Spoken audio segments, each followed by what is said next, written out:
So if you can see here, the hatches that we were doing are coming in a wrong layer.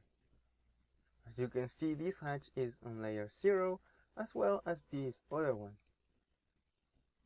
So HP layer will help you set a default layer for any of your new hatches in AutoCAD. Let me show you how it works. So let me remove this and let's type HP layer.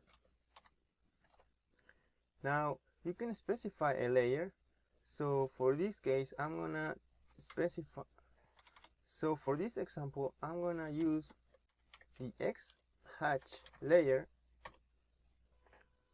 And now the next time I hatch something,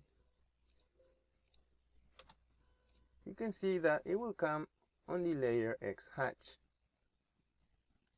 In the same way, you can also set up a color for your hatch using the HP color system variable.